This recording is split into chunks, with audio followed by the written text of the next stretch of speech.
In the Scottish Pentland Hills near Edinburgh, domestic large white pigs have been kept in a large semi-natural enclosure, the so-called Pig Park. The aim was to get more insight into the potential range of behaviour and a deeper understanding of the behavioural needs and main motivations of a domestic breed.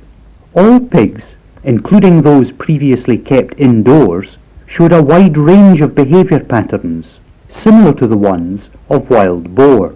Early in the morning, the pigs still are in their nests, which they preferably build in the forest or at the edge of the wooded or bushy areas.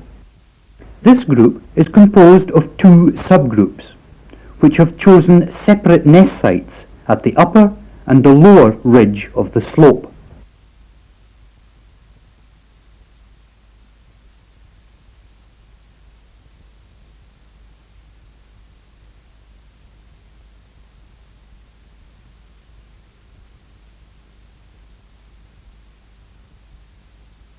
Not too early in the morning, the first pig wakes up, scans the surroundings, and walks about 5 to 15 metres away to urinate and defecate. Soon, the other sows of subgroup A join it, and the young and the old boar follow them.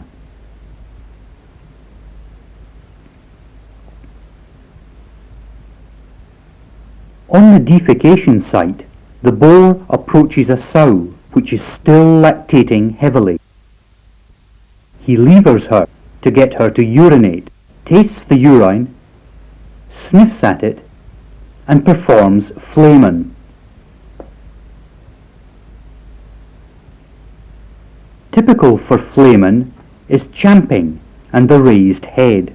It is likely that by this investigation detailed information is being obtained on the reproductive state of the urinating sow. Less frequently, other sows and juveniles also show interest in the urine.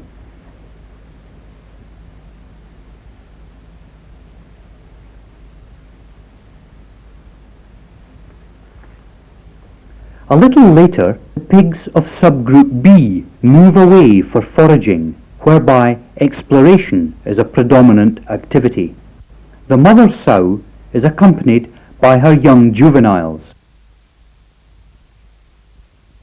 and shows sniffing, nosing,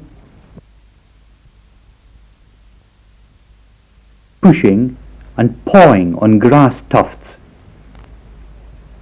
Generally, the two subgroups move separately to their feeding sites.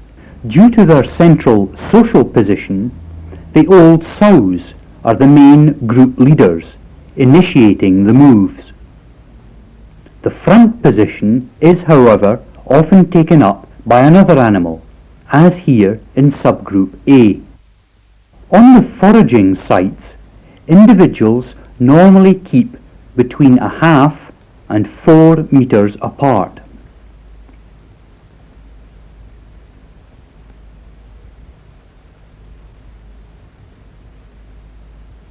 Here the pigs feed from small grass roots, opening and turning the sward. The inexperienced juveniles root at more sites with much faster movements than the adults, which find rewarding spots with considerably less effort.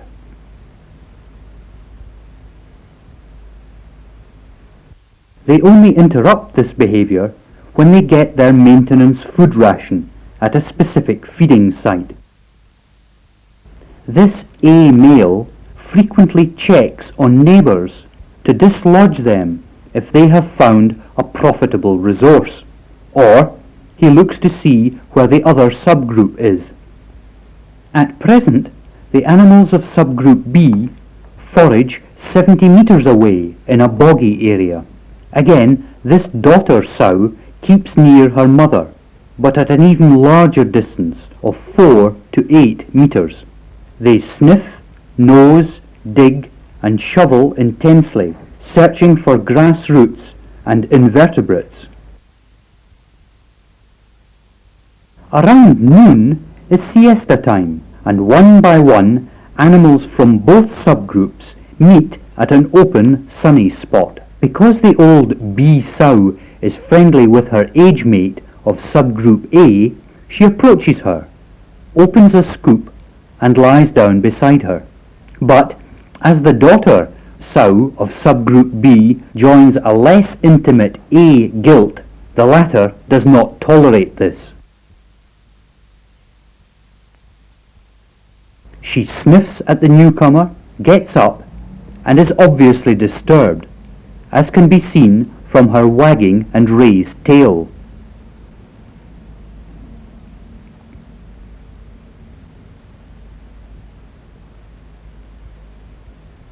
Although all animals have known each other for many months, the A-gilt still prefers a lying place closer to her mother.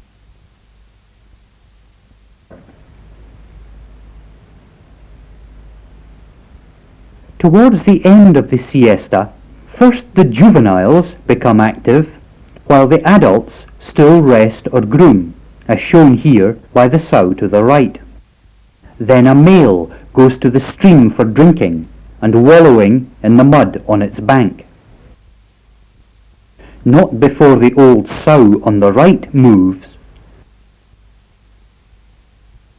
does the group follow in a file, first the juveniles, then the adults, on the trail they have opened through the gorse.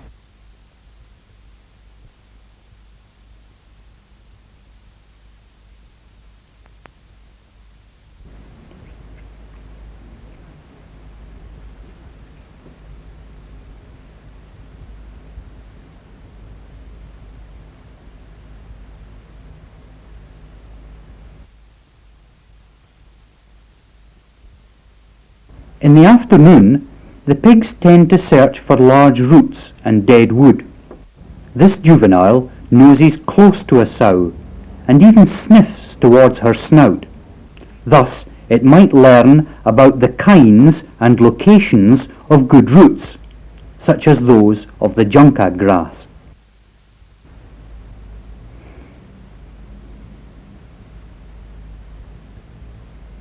On the average, about 21% of the daytime activity is rooting and 31% grazing.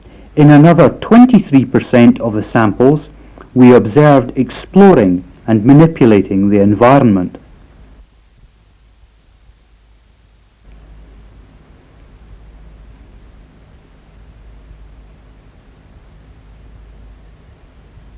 During foraging, this sequence is repeated over and over again. Orienting, steps, sniffing and nosing, followed by grazing and chewing, as this sow does on 3 tufts of fresh grass.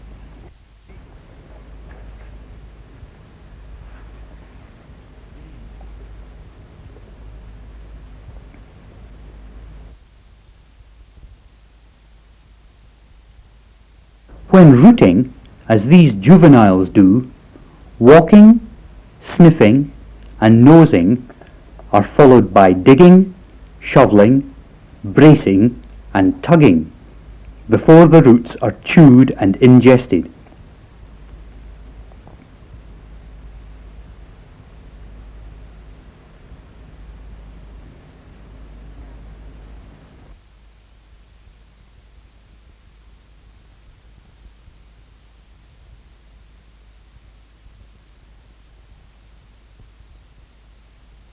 For these pigs, which continually exercise their muscles, moving through the deep swamp and climbing onto dry ground is no problem.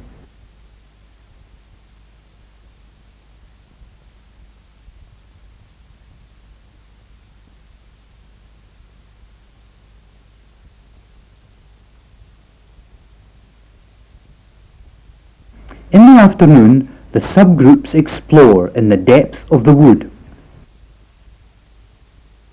Here they root rather less, but browse on leaves or lever and gnaw rotten trunks and bark.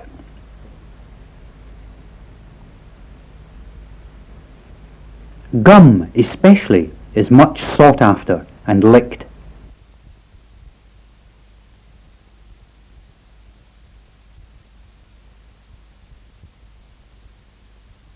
The whole subgroup assembles,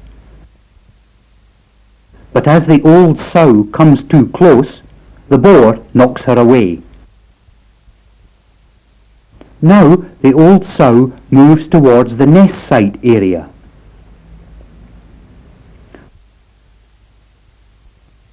Like other group members, she first rubs her head, then her body at certain regularly used trees about 10 metres away from the nest. Sniffing is followed by gently stroking with the antorbital region. This we call a marking sequence. Then each subgroup occupies its old nest. The bee male arrives first, sniffs and shovels, preparing the nest. He looks towards the approaching sow and is greeted friendlily with grunts and a nasal touch. Regularly, each pig digs its own scoop before lying down beside a preferred subgroup member.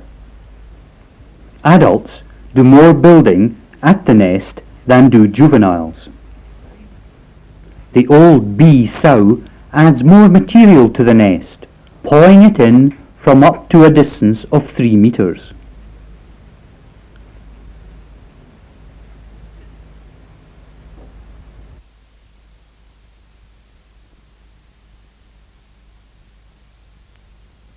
She also collects tufts, picking them up as far as 20 metres away,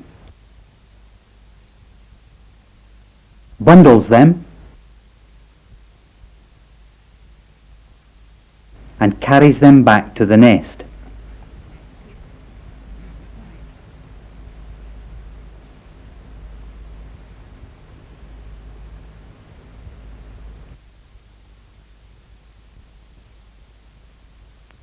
She deposits the load with nodding movements and chooses to lie down beside the boar.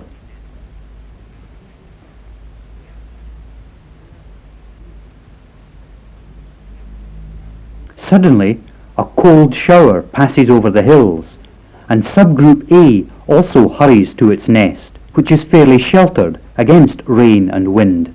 Although there is soon a beautiful Scottish sunset, adults and juveniles now remain in the communal daily nest.